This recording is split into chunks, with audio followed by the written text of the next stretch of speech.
Entonces, buenas noches. Vamos a continuar la unidad 7 de edafología o estudio del suelo y sus propiedades hidráulicas. Vimos en la clase anterior eh, básicamente la edafogénesis o pedogénesis, es decir, la formación del suelo, cuáles son sus factores principales eh, y cómo se va creando, cómo se va formando el suelo desde un punto de vista más agronómico, ¿no? Hemos visto su composición y ahora vamos a ver, digamos, los horizontes del suelo.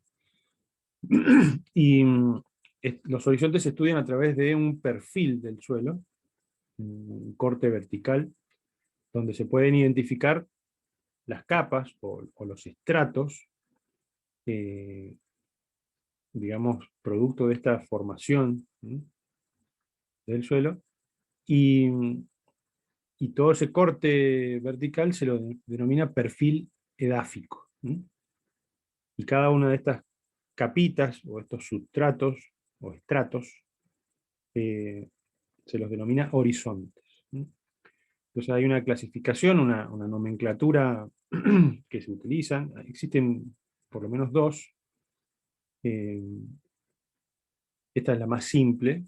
Existe una un poco más compleja, con más nomencladores, pero una vez que interpretan, digamos, lo mínimo que nosotros queremos dar, cuando vean la otra clasificación se van a dar cuenta, digamos.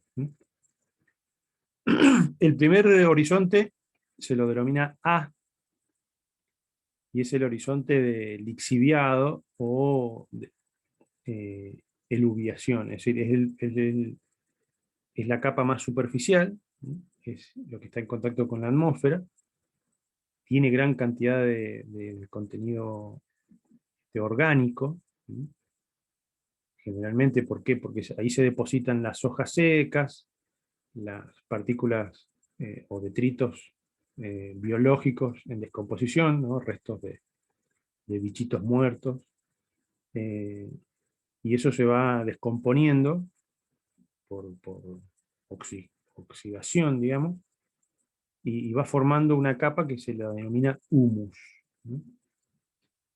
Que es una capa que generalmente es de color oscuro, ¿sí? Eh, tirando a negra, ¿sí? Es esponjoso al tacto, ¿sí? Es lo más rico, por ejemplo, para una maceta, porque está compuesto por muchos nutrientes, digamos, que están en descomposición, ¿no? Mucho contenido de nitrógeno, fosfato y potasio, NKP, ¿no? Es un horizonte de lavado, por eso la palabra lixiviación o eluviación, es el horizonte que recibe el agua de precipitación y lava los minerales o nutrientes que tiene esta capa más superficial, y por infiltración desciende, ¿no? Cada una de estas horizontes se pueden subdividir, ¿no? En otros subhorizontes. Este horizonte A se lo puede dividir en un A0 o AO de orgánico, es la primera capa, de más arriba, es donde están los residuos orgánicos en descomposición. Después le sucede hacia, en profundidad, el A1, ¿no? Que tiene un color oscuro, más oscuro, menos oscuro que el de arriba, ¿no? El de arriba, si existe una capa A0, es porque existe un humus superficial bien oscuro, y el que le sigue va a ser un poquito menos oscuro, ¿no? Sigue siendo rico en materia orgánica. Esta capa se la denomina mantillo. En general, estas dos capas es la capa arable, es lo que se remueve para oxigenar el A1, digamos, y voltear el suelo, ¿no? Un laboreo agrícola. Esta capa podría llegar a tener como mucho 50 centímetros. dependiendo la zona, ¿no es cierto? Eh, digamos, mientras más viejo es el suelo, más alto va a ser la capa A. ¿Mm? Y finalmente se la puede subdividir en un A2, que es la más profunda de este horizonte, que es un poco más claro, tiene todavía riqueza mineral y menos cantidad de materia orgánica. ¿Mm? Y este A2 es el contacto con, sí, con el siguiente horizonte, que es el B, el que le sigue hacia abajo. ¿Mm? Este horizonte que sigue es el horizonte que recibe la carga de lavado del A. Entonces se le denomina horizonte de precipitación o de iluviación. El otro era el de lixiviado y de eluviación. Este iluvial significa que recibe el agua que está pasando por infiltración por la capa A, por el horizonte A. Este horizonte también se lo denomina subsuelo. Tiene un color más claro que el A, bastante más claro. Eh, y se suelen acumular, es un horizonte también de acumulación de sales. Sales de calcio, aluminio, hierro. En función de la, del tipo de mineral que está acumulando, es el color que tiene. Eh, y su espesor va a depender del tipo de lluvia, de la cantidad de lluvia y de la retención de materiales que pueda tener la capa. O sea, en función del clima de la zona donde está el suelo este que estamos analizando, van a haber condiciones de humedad, de precipitación y de temperatura. Y eso va a hacer que esta agua disponible que va a ir penetrando por infiltración o percolación sea mayor o menor que en otras zonas. Entonces, en función de eso, de ese agente meteórico externo, ¿no? Es el ancho o el tamaño del horizonte, ¿no? El espesor.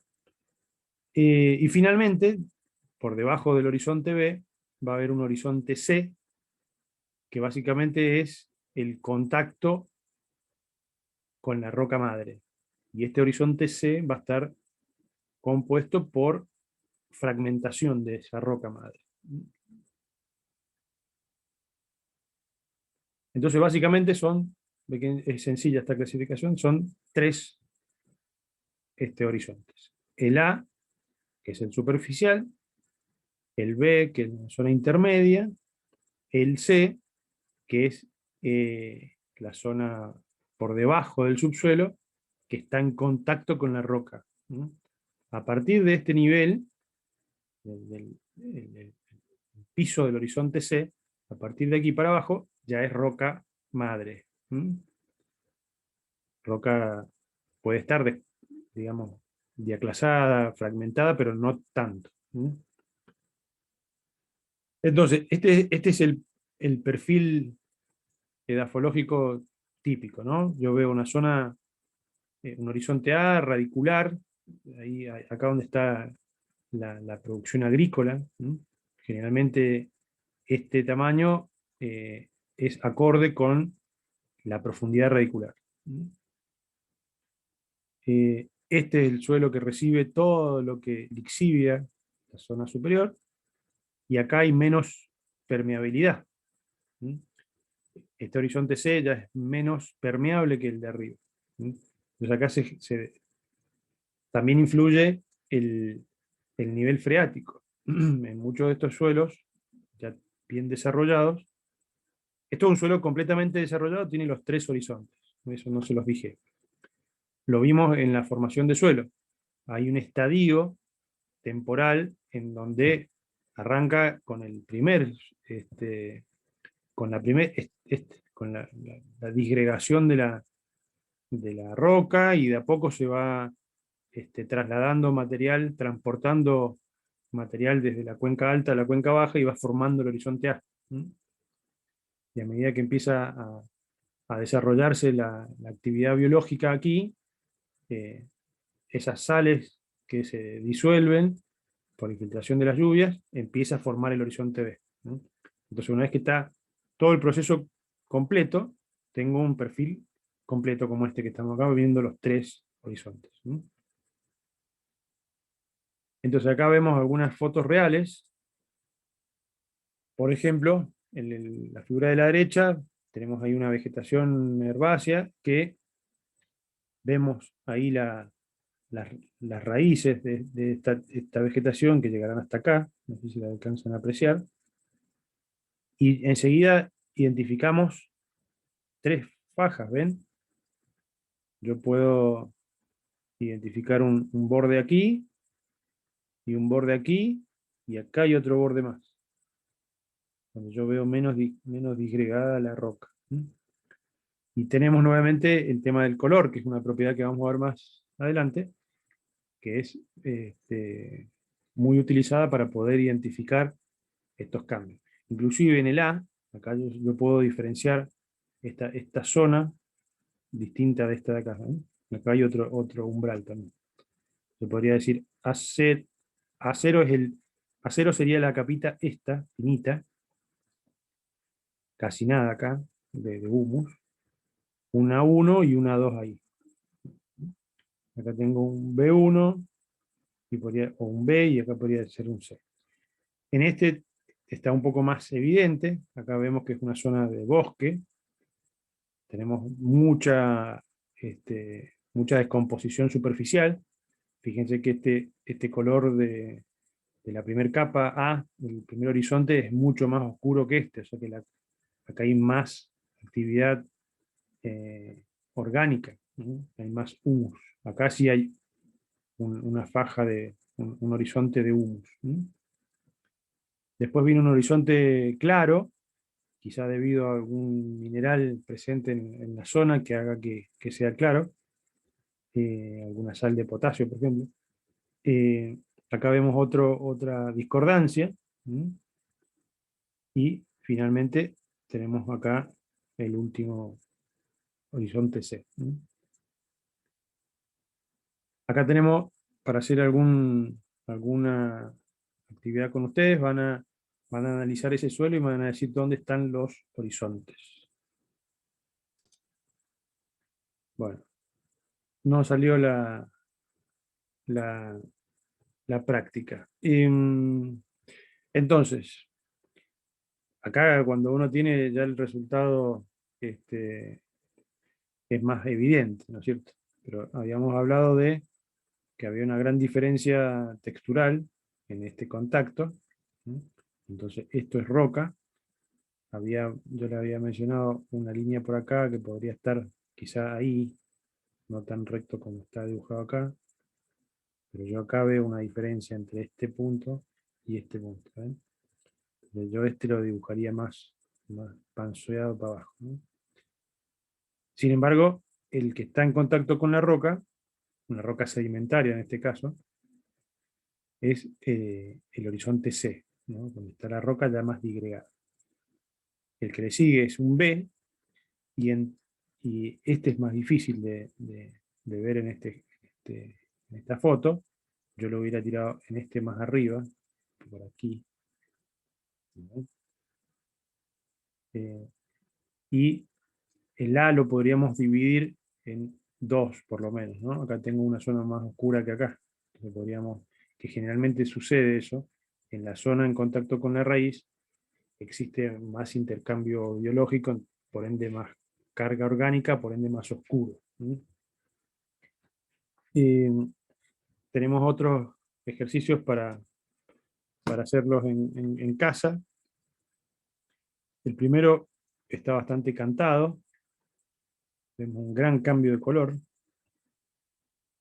Está muy claro este primer horizonte A. Está muy claro la roca, ¿no? Ahí está el contacto entre la roca y el C. Y acá también está muy cantado el B. Fíjense que hay una diferencia entre esta zona y esta zona. Entonces está el nivel por aquí, ¿sí? Entonces tengo un A, un B, un C y una R. Casi que no hay, no hay humus, no hay mantillo acá. Acá sí. Fíjense que este suelo tiene una capa bien orgánica hasta este nivel. Tengo otro cambio aquí. Y acá tengo un cambio, probablemente acá. Acá hay un cambio de color, o ahí mismo también. Entonces, en función de donde yo distinga la roca menos disgregada, yo podría decir que la roca está hasta este nivel, no tiene tantas grietas como acá. Esto es un R y esto es un A. Y empiezo para adentro, esto es un C, y este B, que podría ser desde acá hasta acá, lo podría dividir en dos. Ve que acá hay nuevamente una zona de cambio, ahí, y acá hay otra. Entonces puede ser un B1, un B2, y un A0 y un A1, por ejemplo.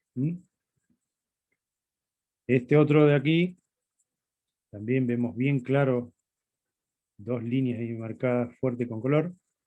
Recuerden, los colores se los dan las cargas de sales, el tipo de mineral que está pasando de el horizonte A al horizonte B. Y nuevamente el A lo puedo dividir en un A0 acá, un mantillo, una zona muy,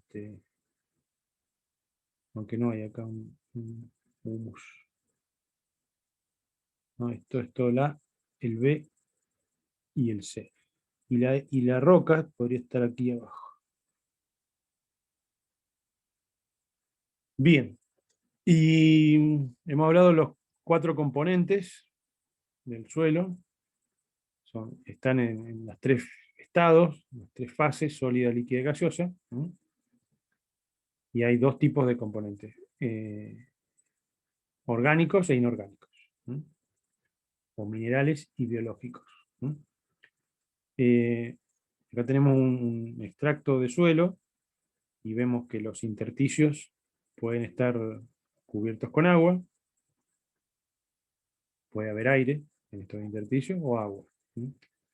Recuerden que hemos hecho varios cortes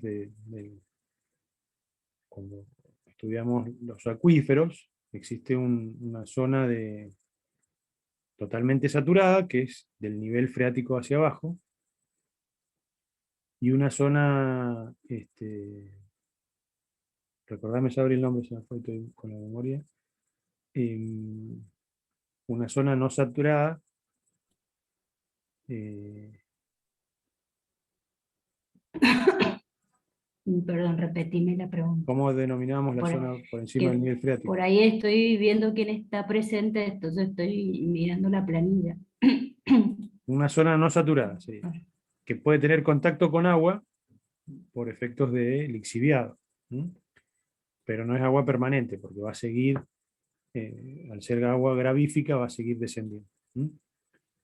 Pero, ¿qué Eh, quieres decir? De zona no saturada y la otra es, forma de decirlo, sí, badosa. sí, Badosa, zona badosa. Pero está bien, zona no saturada. Sí, es lo Em, mismo. Acá se utiliza más ese término que badosa, que es más de España. correcto, correcto. Y también tiene una componente biológica, activa, que es justamente la que le da la riqueza orgánica, compuesta por bacterias o pequeños insectos.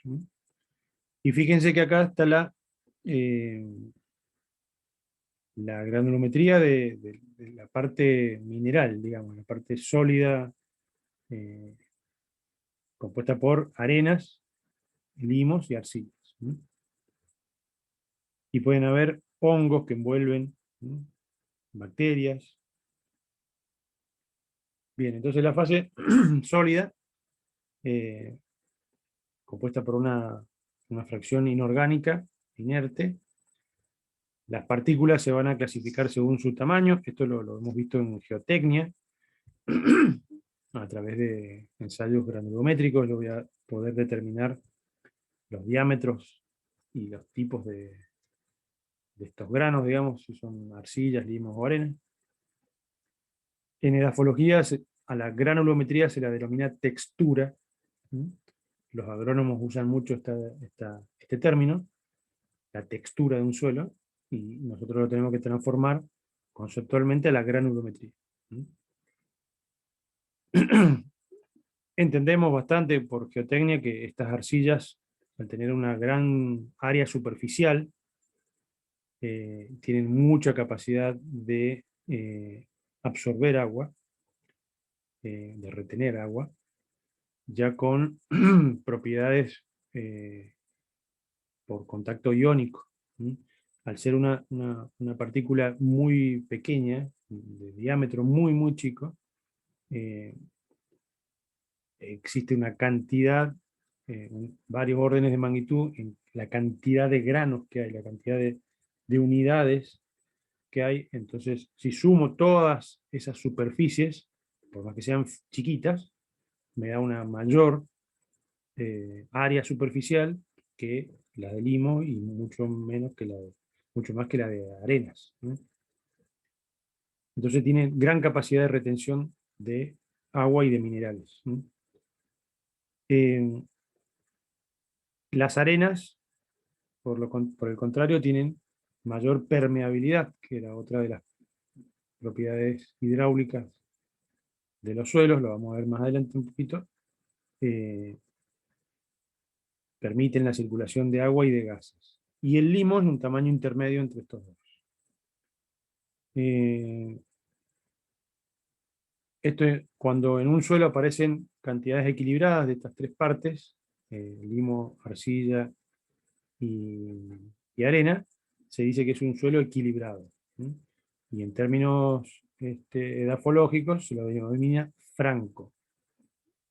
Entonces cuando ustedes escuchen franco arenoso, es porque es un equilibrado pero tirando con un poquito más de arena.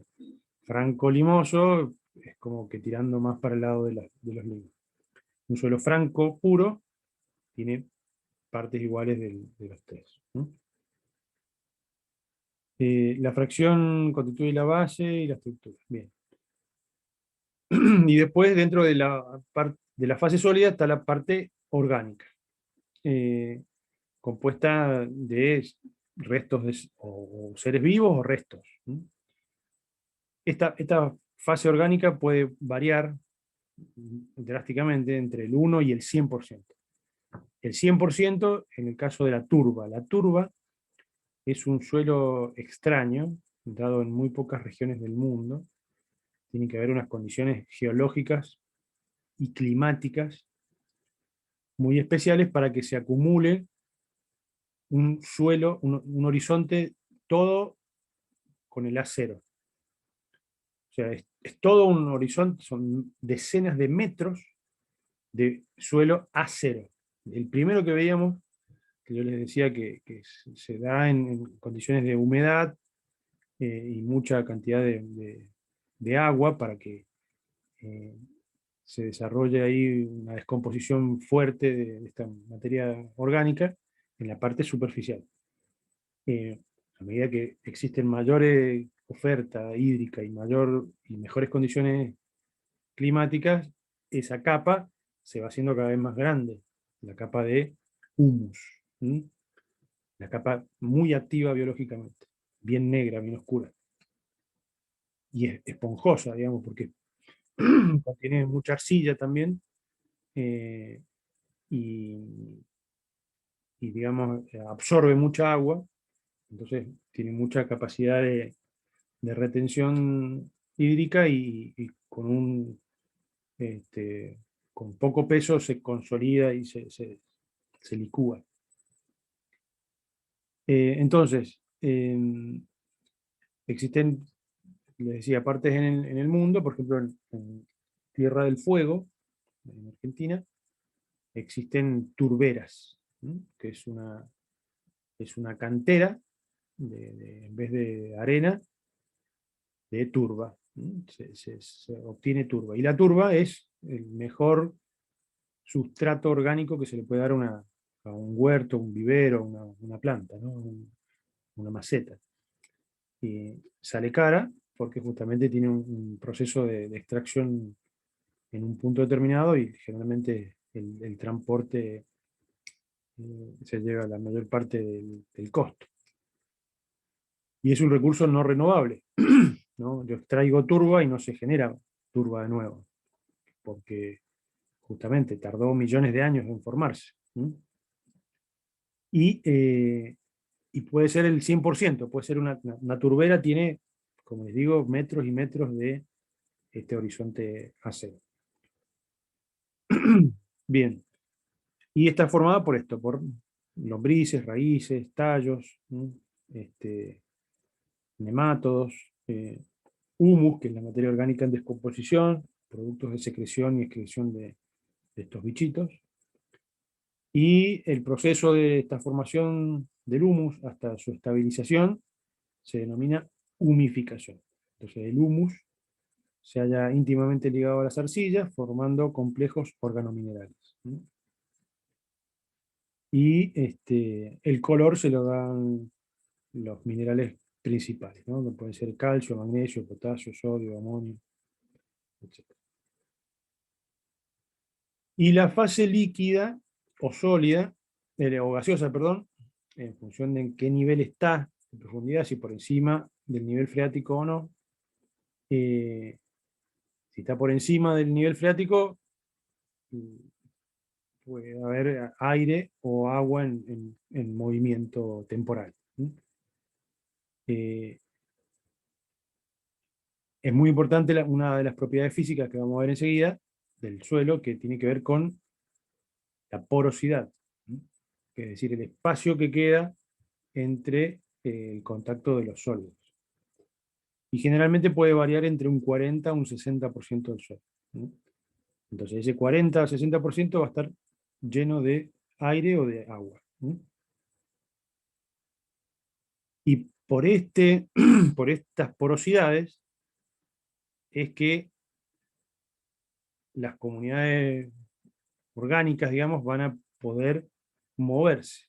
¿Mm?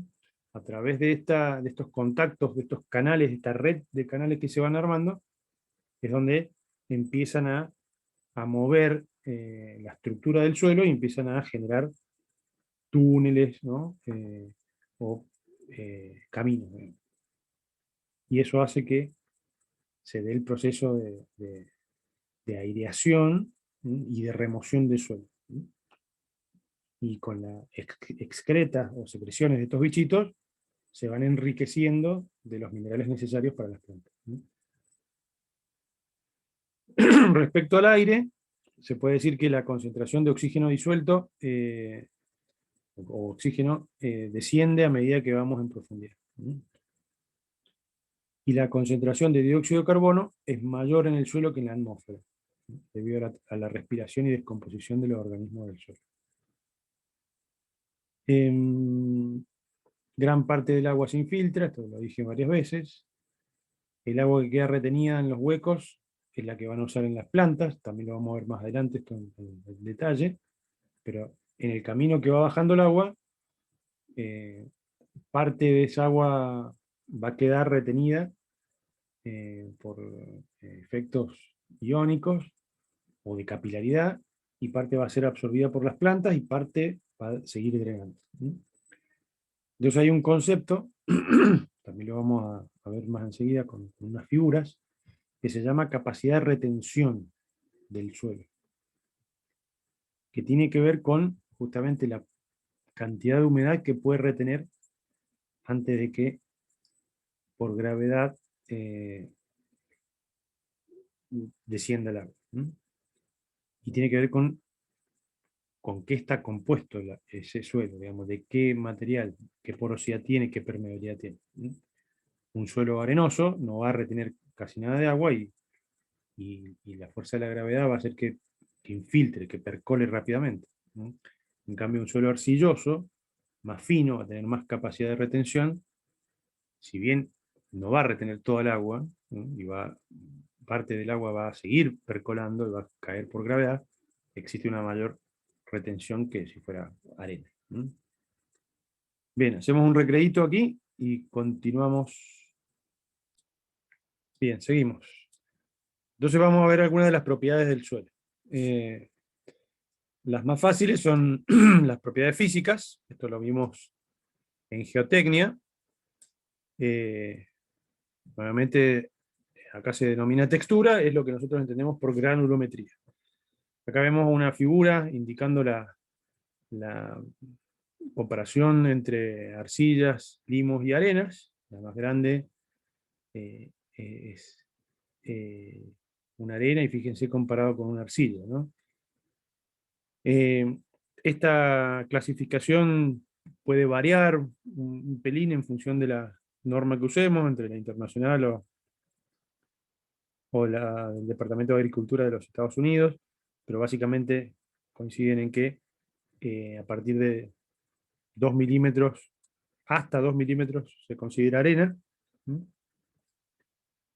Entre 0,02 a 2, siguiendo el sistema internacional, y entre 0,05 milímetros hasta 2 milímetros son las arenas, y ahí puede haber una subclasificación entre arena fina, media y gruesa. Los limos es un orden de magnitud menos, de 0,02 a 0,002 milímetros, y las arcillas menores a ese umbral de 0,02 milímetros, ¿no? Les dije lo del suelo franco, que es un suelo equilibrado. Nosotros esto lo conocemos como el triángulo de Ferret, que lo tienen que haber visto alguna vez. Si dibujamos en un triángulo el porcentaje de contenido de arcilla, el porcentaje de limo y el porcentaje de arenas, bueno, en función de estas curvas, 30% de limo, sigo por esta curva, tiene 40% de arena, sigo por esta curva, con el de 30 tiene que quedar un 30 de arcilla. Entonces encuentro este punto, y este pertenece a este grupo. Entonces este suelo se denomina franco-arcilloso. Si estoy cerca del centro de este triángulo, estoy en una zona franca. Franco-arcilloso si tira para este lado, franco-limoso si tira para este, y franco-arenoso para este. Y los extremos, arena pura, arcilla pura y limo puro, en general no se dan. Siempre hay una composición, una mezcla ahí de los tres. Entonces, la estructura va a ser la forma en que se acomodan estos granos,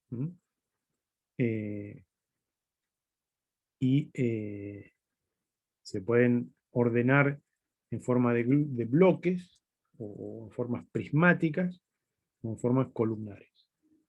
Entonces, esto también lo hemos visto sobre todo con el análisis de las arcillas en geotecnia, ¿no? Cómo se estructuran, cómo se apilan y cómo se pueden comprimir justamente debido a esa estructura.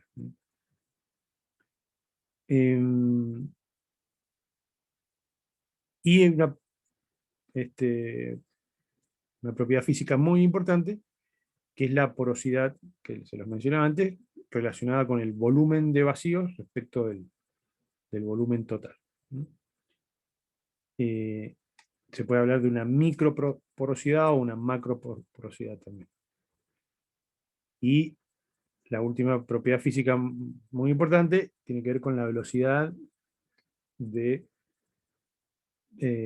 infiltración del agua, ¿no? La permeabilidad. Qué tan rápido infiltra el agua.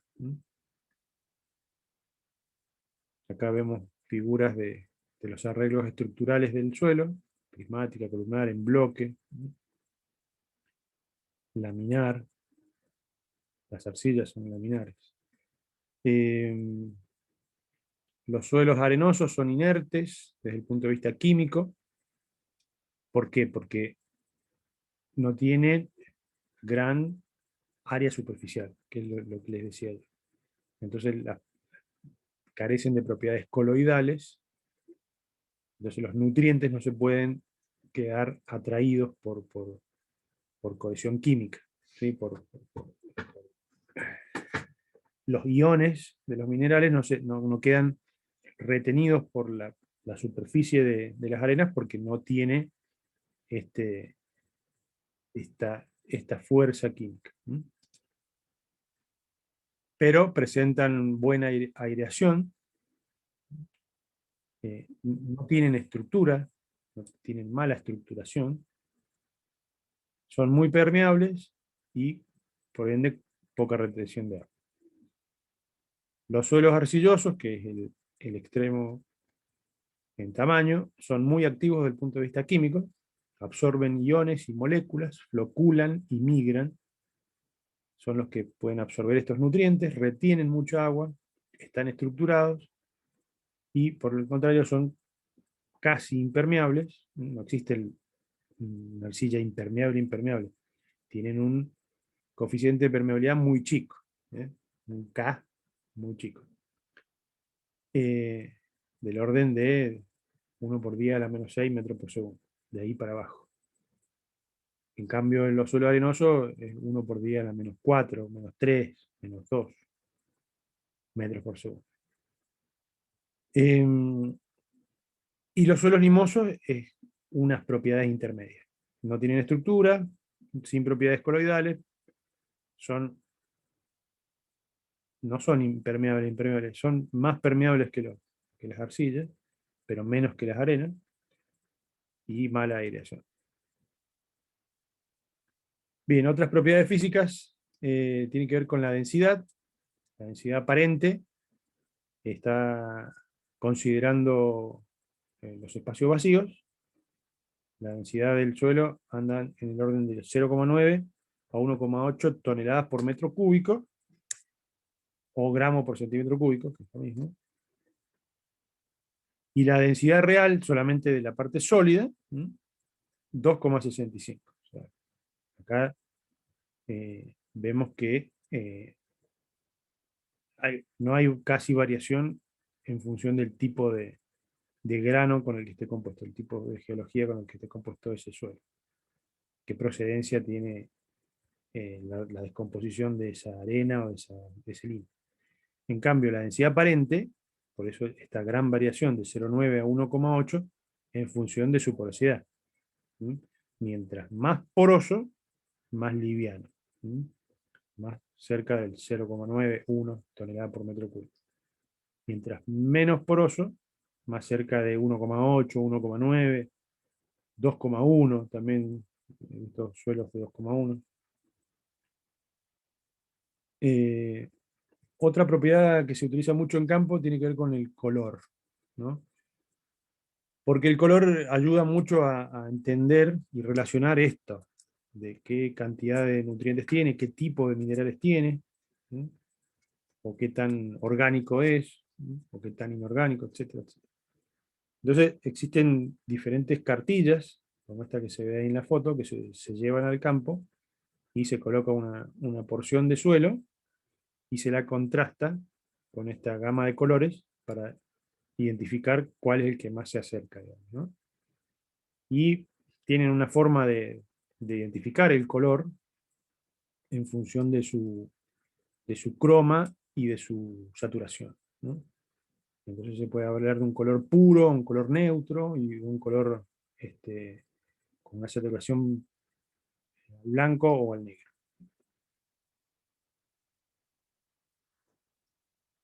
A mí me cuesta distinguir, yo soy daltónico, así que es muy difícil para mí distinguir entre estos dos, por ejemplo. Yo los veo casi iguales, estos dos los veo casi iguales. Pero estas tablillas sirven para eso. Acá entonces vemos nuevamente un perfil edáfico, vemos los horizontes y vemos esta gama de colores que va cambiando.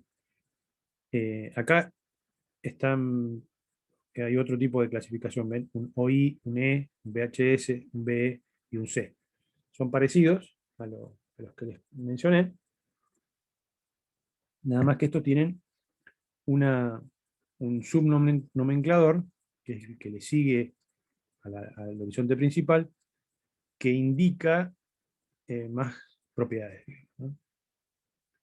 Puede indicar el tipo de mineral, o la cantidad de humedad, o el clima al que pertenece. Si en el suelo lo vemos con un color rojo, ¿no? Como este que estamos viendo acá, medio naranja o amarillo, va a indicar compuestos férricos, ¿no? Va a indicar la presencia del hierro como eh, presente o el mineral principal, ¿no? Si es rojo puro, estamos en presencia de un mineral que se llama hematita. Si es amarillo, estamos en presencia de goetita. o limolita. Acá hay mucha limolita en Mendoza, por ejemplo. Pero no hay. En Mendoza tenemos unos suelos malos, suelos no desarrollados completamente, ¿sí? Si bien podemos comparar la cuenca del Mendoza y podemos decir que en la zona baja de la cuenca de Mendoza, la zona de Rodeo del Medio, por ejemplo, que donde tenemos presencia de napa freática cerca de la superficie, estamos en la zona ya distal de la cuenca, la más alejada de la cabecera. Por ende tenemos más posibilidades de encontrar suelo porque esa zona baja distal recibió todo el transporte fluvial durante eones de producto de producción de sedimentos de la cuenca alta, ¿sí? Pero no estamos en la cuenca baja, baja de la cuenca. La cuenca baja de la cuenca es en la costa atlántica, por ejemplo, ¿no? Donde existen todavía muchos kilómetros y continente por recorrer y más tiempo, ¿no? Son suelos más viejos. Nosotros en Mendoza tenemos una geología nueva, ¿sí? O sea, estamos en presencia casi puro del cuaternario. Tenemos algunas zonas con terciario aflorante, la vista, pero en general todas las montañas son cuaternarias. Entonces, procesos jóvenes, geológicamente hablando. En cambio, mientras más alejado de las montañas y hacia los bordes continentales, más antiguo es la geología, más antiguo es el suelo. Entonces vamos a encontrar más suelo desarrollado. Entonces, retrayendo, en Mendoza no vamos a tener mucho de estos perfiles. Generalmente vamos a encontrar un solo perfil, ¿no? Un solo horizonte, quiero decir. Y cuando veamos amarillo en Mendoza, generalmente es un mineral que se llama limolita, ¿no? Si el suelo presenta características de color blanca, bueno, puede haber lixiviación de carbonatos, ¿no? O presencia de potasio. El negro, les dije varias veces, que da indicio de materia orgánica, pero también puede ser óxidos de manganeso, como este que vemos acá.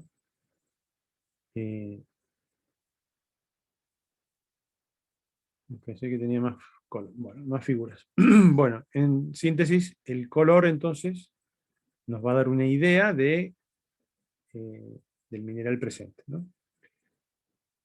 Otra propiedad que tiene que ver ya con la parte química del suelo es la capacidad de intercambio iónico. Entonces se utiliza el concepto de acidez del suelo, ¿no? El pH del suelo. Y va a estar determinada por la cantidad de protones que tiene el suelo en el núcleo, perdón, protones del núcleo en el suelo. Y este pH está expresado en una escala del 0 al 14 y está indicando el logaritmo cambiado de signo de la cantidad de eh, protones que tiene el suelo. La mayoría de los suelos están comprendidos entre 4,5 y 10. Un suelo neutro es un 7, similar al agua. El pH va a influir en dos cosas. Básicamente, en cómo la planta puede o no nutrirse, ¿sí? Puede absorber el agua con los minerales que arrastra. Entonces, en un suelo ácido va a tener distintas características que un suelo básico, ¿sí? Un suelo alcalino. Un suelo con un pH entre 6 y 7 es el más neutro, ¿no? Para absorber nutrientes de las plantas. Los microorganismos del suelo proliferan con valores de pH medios a altos y su actividad se reduce con pHs inferiores a 5,5, ¿no? Y en definitiva, cada especie vegetal tiene un intervalo de pH idóneo. En realidad es al revés. La especie vegetal se adapta a las condiciones del suelo. Entonces, para un suelo determinado va a haber una comunidad vegetal que es la más adaptada a esa condición, ¿no?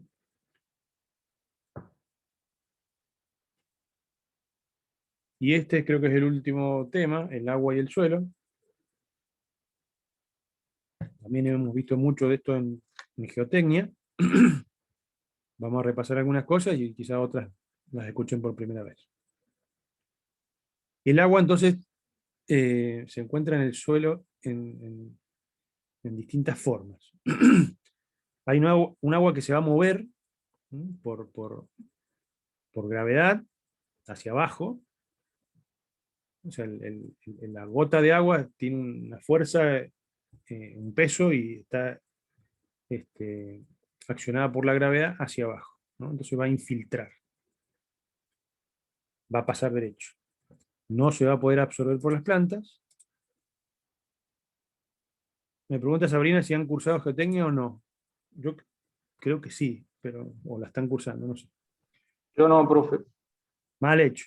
Hay que Está en el cursar segundo geotecnia. semestre. Bueno, Sí, pero está en el segundo semestre. le estoy adelantando cosas. Recuerden que yo les dije que esta materia era originalmente de quinto año. Por eso lo pregunté, porque me parecía que estaba en el semestre que viene. Está bien, sí. Son muy cachorros todavía. Me la tenemos que pasar a quinto, me parece. Bueno, le estoy adelantando cosas entonces que van a terminar de entender en geotecnia o me las van a casar al vuelo. Entonces, una de estas aguas que pasan, que circulan, una tiene sentido hacia abajo y otra tiene sentido hacia arriba. La que tiene sentido hacia abajo es por gravedad. El agua infiltra. No puede ser retenida ni por las plantas ni por el suelo mismo. Y otra agua que se mueve es el agua capilar. El agua capilar va a ascender por capilaridad.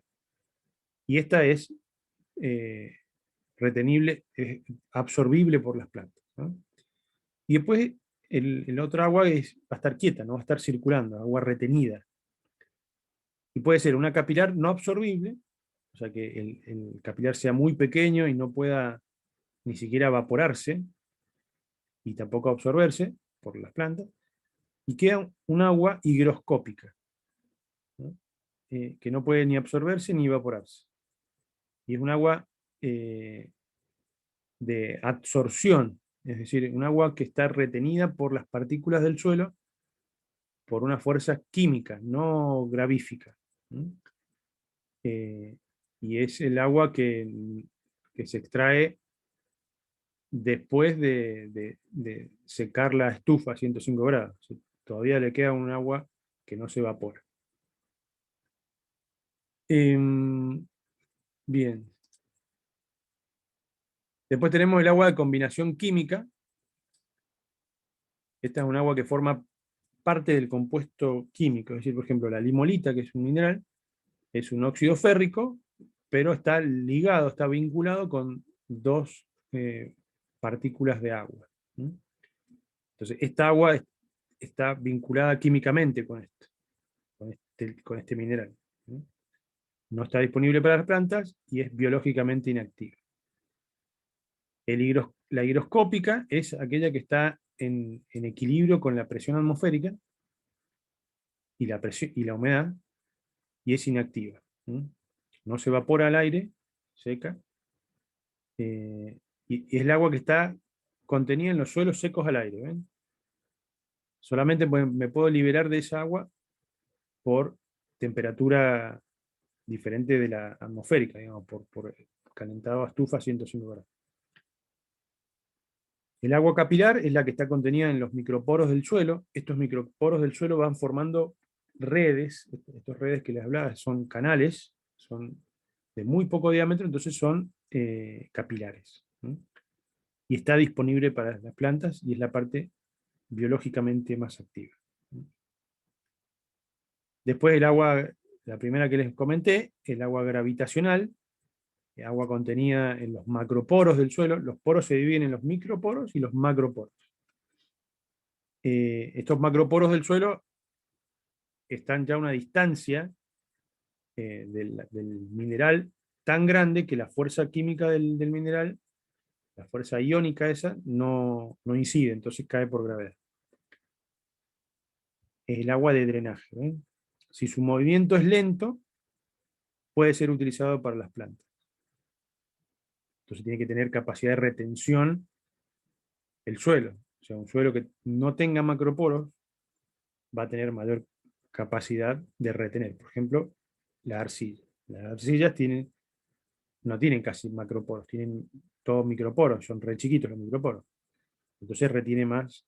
El agua sigue bajando porque tiene una permeabilidad. No es que no infiltre nada, va a infiltrar muy de a poco.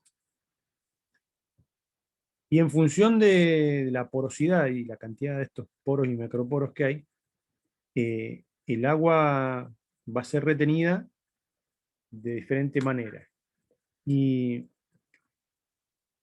para poder ser absorbida por las plantas, esta agua retenida, la planta, las raíces, las puntas de las raíces, no me acuerdo el nombre ahora, ¿cómo se llama?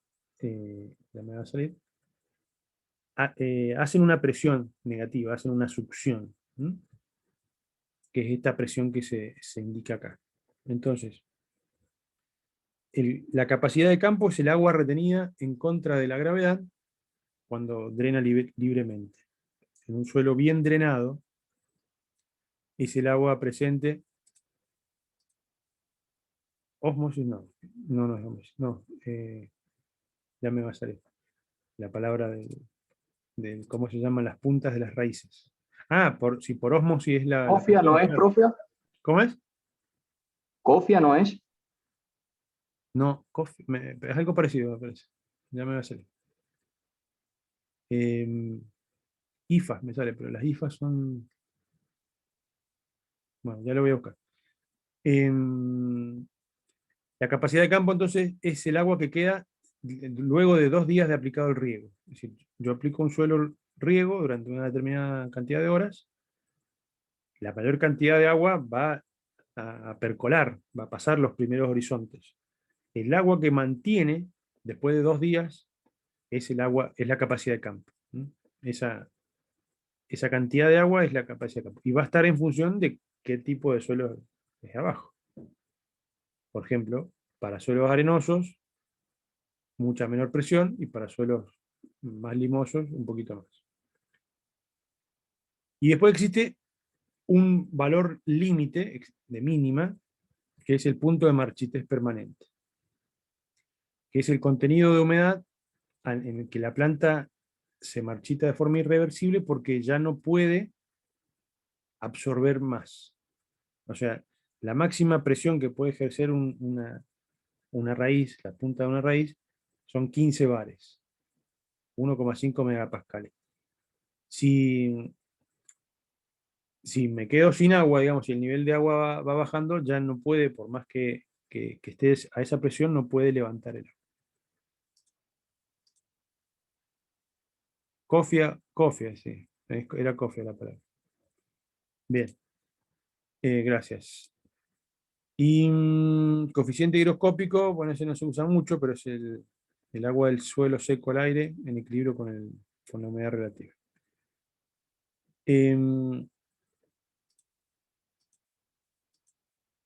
Acá vemos un ejemplito. Por ejemplo, en un suelo arcilloso,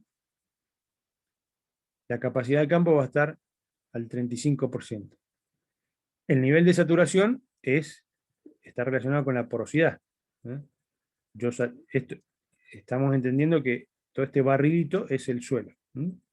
Si yo lo saturo completamente, le lleno los espacios vacíos con agua, voy a tener un 53% de este volumen del suelo como agua. Entonces, este es el porcentaje de porosidad. Saturado al 100% el suelo, tengo la porosidad en agua. Los espacios vacíos son agua. En un suelo arcilloso, hasta el 35% es la capacidad de campo. Y el 17% es el punto de marchitez permanente. Si yo a ese suelo arcilloso, en el que está una planta tomando agua de acá, lo dejo con menos del 17% de agua, lo dreno, esta vegetación no se va a poder recuperar, porque no va a poder levantar más agua por más que después lo riegue. Si yo me paso por debajo de este nivel y dejo este volumen de suelo con menos del 17%, las raíces, la planta genera tal presión para poder levantar el agua, que llega a un punto que se rompen esas cofias, y por más que después le recupere el agua, ya no va a poder levantar, ¿no? Entonces se marchita la planta. Por eso se denomina punto de marchitez permanente, ¿no? Bien, acá tenemos una figura entonces de la estructura del suelo. Ahí vemos las partículas, los macroporos, el agua y el aire, ¿no? A capacidad de campo, el porcentaje de saturación, yo completamente lleno de agua, a capacidad de campo, 1/3 de presión atmosférica, y ya totalmente sin agua, solamente queda el agua que no puede moverse, el agua retenida, ¿no?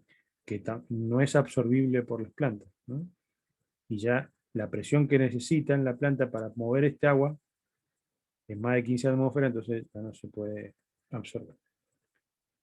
Y acá entonces, en función de la textura del suelo, del tipo de suelo, vemos los distintos porcentajes de capacidad de campo y marchitez, ¿no?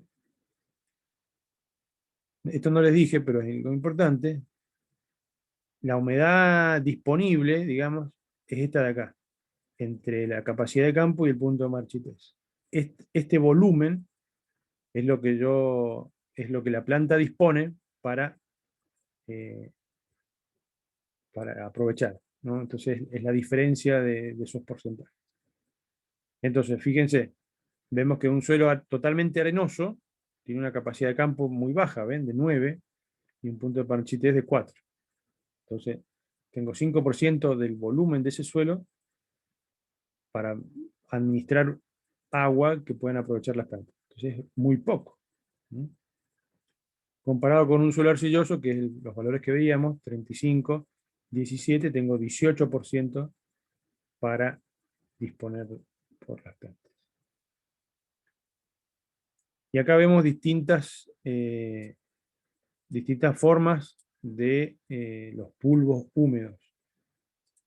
Por ejemplo, para un suelo arenoso, la pluma de humedad es totalmente vertical, va a haber una gran infiltración, una gran agua gravífica en movimiento. Lo contrario es un suelo arcilloso, donde el agua va a ser retenida completamente durante mayor tiempo, entonces va a generar un bulbo acostado, un bulbo horizontal de humedad, y lo va a retener con mucho más tiempo que esto, ¿no? Y en el medio, el término medio es un suelo franco, donde puede llegar a ser más homogéneo, inclusive en profundidad, la disponibilidad de agua. Entonces, en términos edafológicos, no conviene ninguno de los extremos, porque el arcilloso va a retener más tiempo el agua, pero no va a infiltrar tanto. La profundidad radicular que se puede lograr con un suelo arcilloso es muy pequeña. En cambio, en un suelo franco tengo mucha más profundidad radicular y más ancho que si fuera un suelo arenoso, ¿no? El bulbo húmedo. Acá vemos otra forma de representar el tema de la capacidad de campo y el punto de marchitez, si lo terminamos de entender. Un suelo totalmente saturado está drenando por su base. Una gota que le entra por acá es una gota que sale por ahí. Está en equilibrio. No en equilibrio, digo, está saturado. No entra una gota más. Entra una de acá y sale una de ahí. Si no tiene más ingreso, sigue percolando, sigue drenando. ¿Hasta cuándo va a drenar? ¿Hasta cuándo se le va a salir el agua? Hasta que llega a la condición de campo. La capacidad de campo es el momento en que a temperatura ambiente y a humedad atmosférica el suelo retiene agua. Y el extremo es el punto de marchitez. Ya el suelo totalmente esqueletizado, tiene agua todavía. En función de la estructura vemos que los puntos de marchitez podrían llegar a tener hasta 17% de agua, un suelo. Está seco ese suelo, pero en realidad no está seco. tiene 17% de agua, ¿no? Pero está totalmente retenido por las partículas, no es extraíble. Y acá vemos en un gráfico de barras, podemos entender también la parte de la porosidad. Un suelo saturado, por ejemplo, que tenga el 40% de porosidad, va a tener esta distribución, ¿no? Sólido y agua, todo lleno. La capacidad de campo va a retener este porcentaje, por ejemplo, este es un 20%, 10% es el punto de marchitez, y ya el agua higroscópica, que este suelo a temperatura, a estufa, digamos, calentado a estufa, secado a estufa a 105 grados, le queda todavía un remanente que es el agua higroscópica. Bien, creo que este es el último punto, el tema de salinización. Algo muy importante, yo creo haberles mencionado alguna vez, cuando vimos temas de calidad de agua, uno de los indicadores de calidad de agua tiene que ver con la salinidad del suelo, del agua, perdón. Y cuando los mencioné, les comentaba que el agua se va salinizando a medida que va bajando de la cuenca.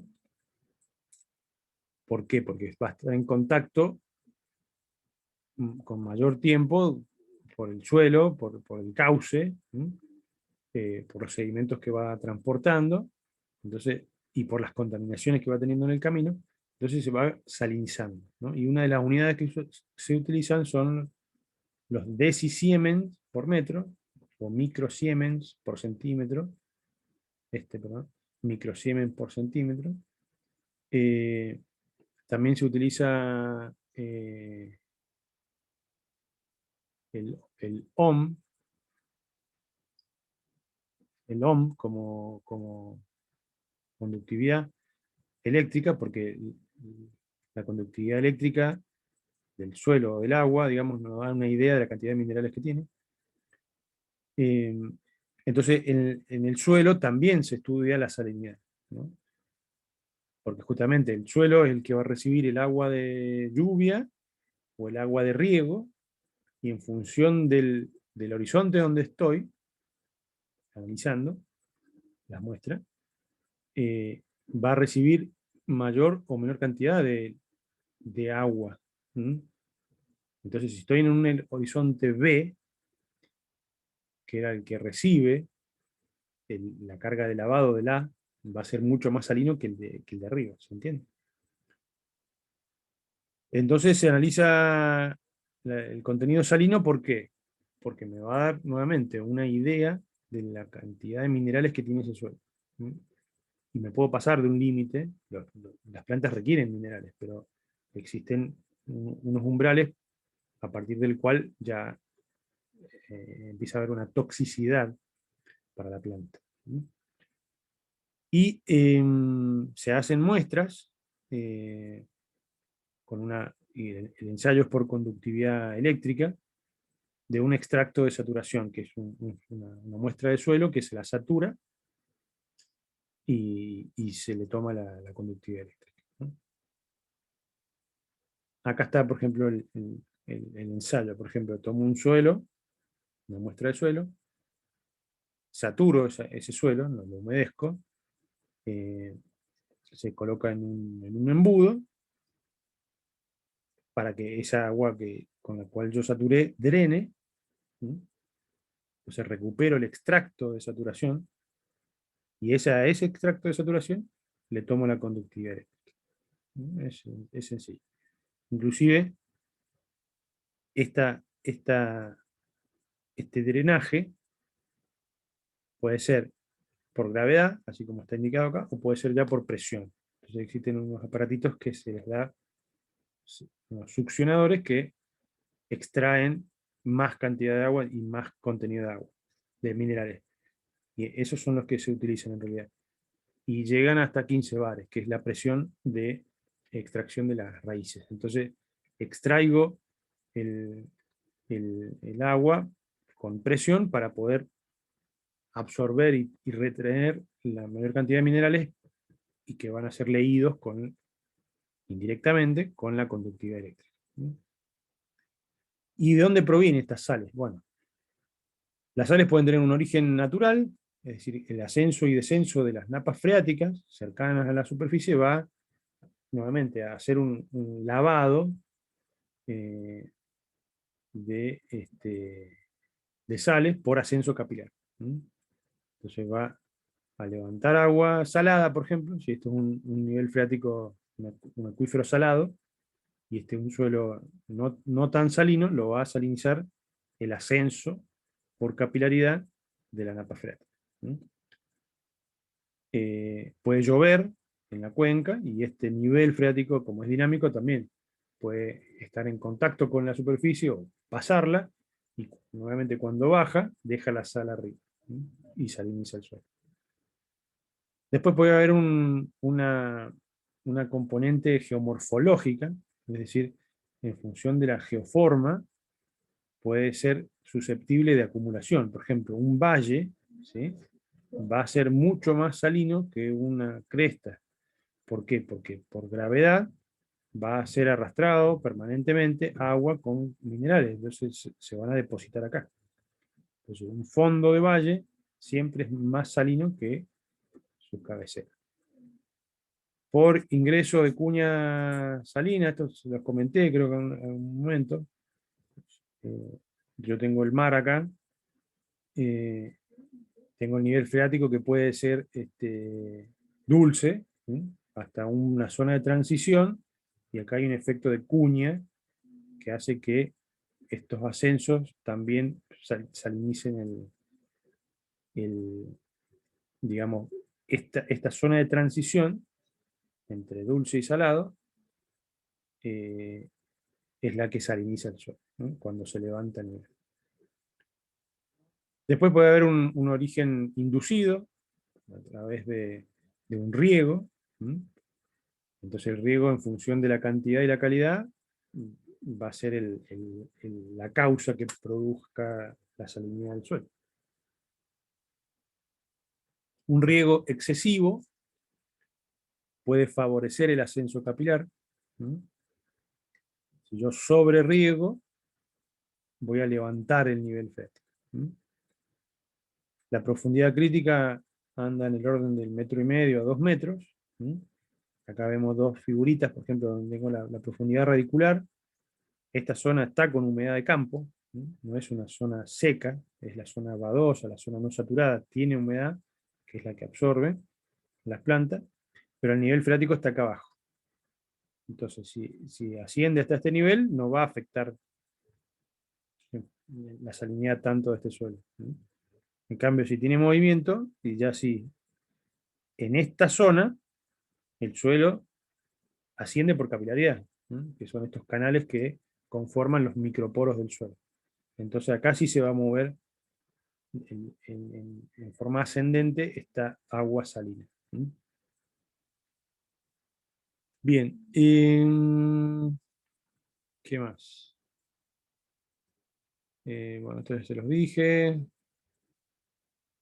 Respecto de la sodicidad, este es otro tema que también se estudia, el contenido de sodio en los suelos, que nos da una idea de la alcalinidad del suelo.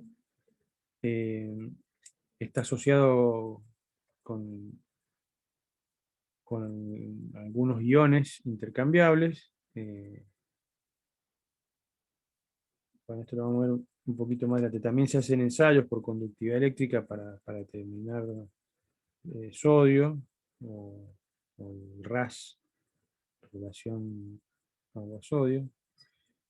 Se dice que un suelo es estrictamente alcalino cuando su pH es mayor a 7,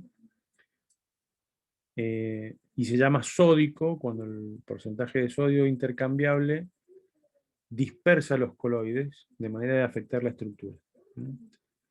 Entonces también se analiza el tema de los coloides y de las dispersiones, tiene que ver justamente con esto, con la cantidad de aniones y cationes que hay de los minerales principales. Sodio, potasio, manganeso.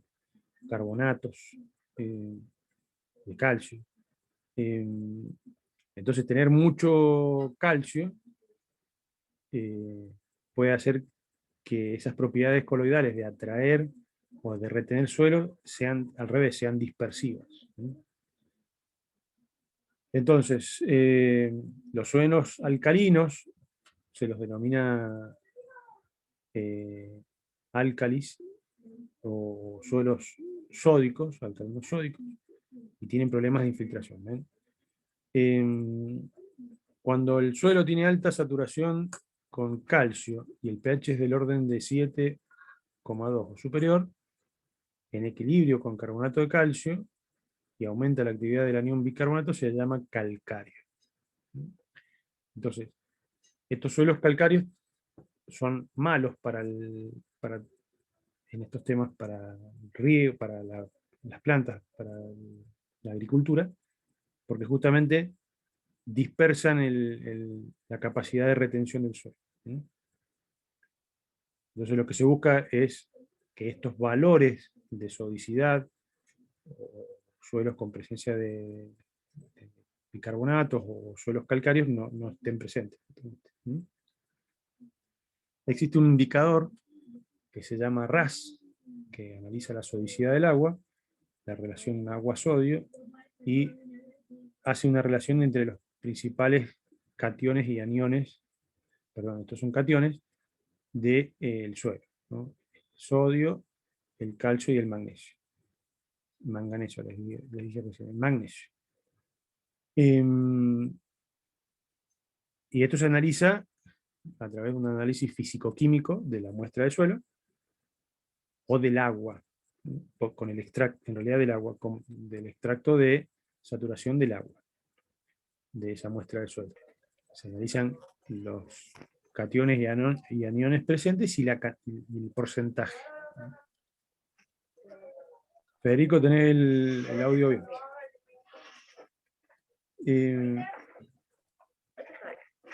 Tengo un micrófono abierto. ¿De quién es? De Ángel Paraguay. El mío no es, profe. Sí, perdón. Bien, entonces, analizado físico-químicamente la muestra de agua de este extracto de saturación, se pueden utilizar estos nomogramas, estas cartillas, para analizar, por ejemplo, la salinidad medida en microsiemens por centímetro y este indicador RAS. Entonces, en función, para que tengan una idea, un agua destilada tiene 0 de salinidad, 0 de conductividad eléctrica, por ejemplo. Y un agua de manantial, de cabecera, de vertiente, tiene 100 microsiemens. Y un agua en la cual yo ya le puedo encontrar sabor, anda en los 3000 microsiemens. Y a partir de 5000 microsiemens ya los animales directamente no la pueden tomar. Hace mal tomar un agua salada, y depende qué sales tiene, ¿no? Justamente eso. Yo, en Mendoza, por ejemplo, hay zonas con 1200, 1500, 2000 microsiemens por centímetro, y se usa para riego y se toma también. Pero a medida que sube este valor, ya se empieza a sentir en el sabor.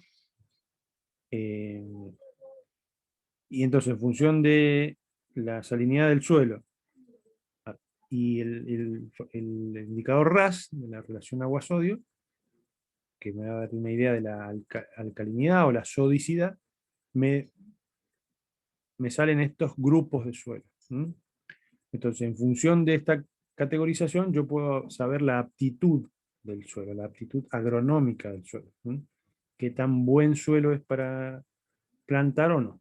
Obviamente que los menos salinos y los menos sódicos van a ser los mejores, estos verdes de acá, y a medida que aumenta la salinidad y la sodicidad, son menos aptos. ¿Qué más? Los aniones, habíamos visto los cationes. Los más importantes son los cloruros, los carbonatos, los sulfatos y los nitratos. Los cloruros, nitratos y sulfatos permanecen en solución, en tanto no se laven o sean absorbidos, por lo tanto son fuente de salinidad. Los nitratos y los sulfatos son los principales que se miden en un análisis físico-químico, ¿no? Entonces, en el laboratorio se analizan justamente la cantidad de estos aniones. Los nitratos son procedentes generalmente de compuestos orgánicos, ¿sí? O efluentes cloacales, por ejemplo, o de animales. Y los sulfatos también, y acá entran también, también condiciones orgánicas. En el caso de los fosfatos, acá no me acuerdo cuál era la cual, esto es un fosfato que es este, y este la verdad que no me acuerdo, vamos a averiguar, porque química nunca fue mi fuerte. En este caso, los fosfatos son retenidos por la fase sólida y permanecen en concentraciones mínimas en la solución. Es decir, unos son drenables, como los primeros, sulfatos y los nitratos, son drenables o absorbibles, en cambio los fosfatos quedan. El carbonato es el más importante y aparece significativamente por encima de un valor neutro. ¿Y qué más? Bueno, los cationes, calcio, sodio, magnesio, potasio. Estos no me acuerdo cómo se llaman, nitrato férrico y óxido bórico.